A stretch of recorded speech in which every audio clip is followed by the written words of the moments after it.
कि कई बार हमें लगता है कि हमने लाइफ में कभी सोचा नहीं था कि उससे हमारा ब्रेकअप होगा, लाइफ ने मेरे साथ ऐसा क्यों किया।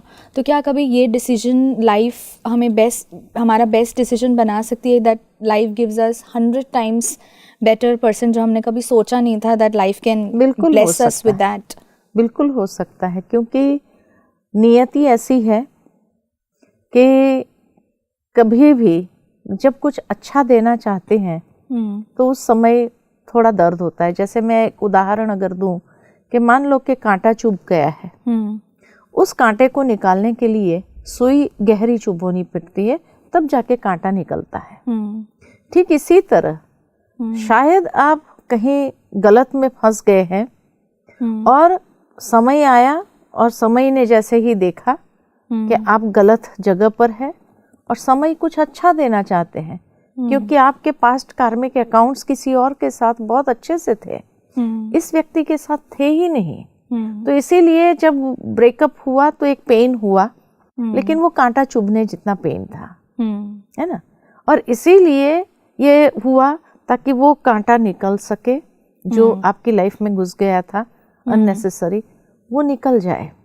लेकिन निकल जाने के बाद जो हीलिंग महसूस होती है और उसके बाद समय आपकी लाइफ में सही व्यक्ति को ले आएगा जिसके साथ आप कार्मिक बॉन्ड बहुत अच्छा है, तो नेचुरल है वो व्यक्ति जब आएगा आपकी लाइफ में तो बहुत कुछ अच्छा होने लगेगा और सही रीति से आपका लाइफ फ्लरिश करने लगता है। इसीलिए कहते हैं कि ऊपर वाला जब देना चाहता है ना, तो उस समय जो कुछ होता है वो शायद हमें ठीक ना लगे, टेम्पररीली ऐसा महसूस होता है, लेकिन उसके बाद keep yourself open for the future और आपके हैंड्स को खुला रखिए। ईश्वर आपकी झोली में बहुत अच्छा कुछ डालना चाहता है, उसको स्वीकार करो। कई बार ये भी ऐसा होता है दीदी कि अगर हम किसी के साथ रिलेशनशिप में रहते हैं और वो बहुत ही डीग्रेडेड पर्सन होता है हमारी पर्सनालिटी के हिसाब से, तो शायद उस डीग्रेडेड पर्सन के साथ रहते रहते हमें ऐसा लगने लग जाता है कि वो डीग्रेडेशन ही हमारी लाइफ है, you know we are meant for this. और समटाइम्स हम अपने आप को ही वो करते रहते हैं कि ठीक तो है, क्या खराबी है इसमें, पॉजिटिव ही तो है, वो भी तो है, हम चल तो सकते हैं एंड ऑल दैट।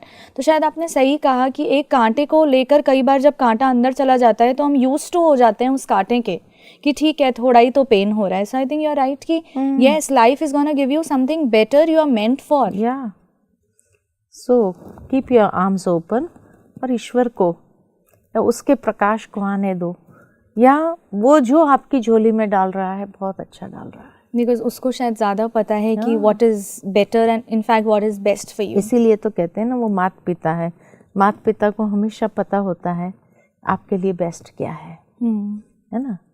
तो उस समय आपको पता नहीं चलता है, लेकिन जब अच्छा होता है तब आपको लगता है कि थैंक्स, आप उसका शुक्रिया कर सकेंगे। इसीलिए keep your mind open, just wait for the right time, I should say. धैर्यता रखनी होती है और मन को शांत रखो, बहुत ज़्यादा नेगेटिव नहीं चलाओ, तो बहुत अच्छा ही होगा सब कुछ। Okay, thank you so much, because this is this is what is required कि उस समय इतने नेगेटिव हो जाते हैं कि लगता है कि जो नेगेटिव था वो ही पॉजिटिव था। हम डिफरेंस ही करना भूल जाते हैं पॉजिटिव और नेगेटिव में। So thank you so much for this wonderful advice. Thank you.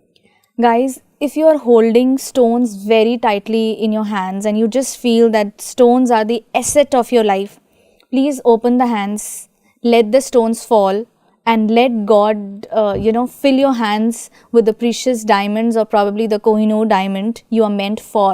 So just if he's trying to give you a Kohinoor or diamonds or solitaires, only if you lose your hand and let the stones fall, he could fill your hands like that. At least give him a chance to do that. Trust him. He will never break your trust. Thank you so much. Be with us on this beautiful journey. Om Shanti. What happened is bygone, and I don't want to mourn. I know that I'm not done. Show me how can I move on. Show me how can I move on.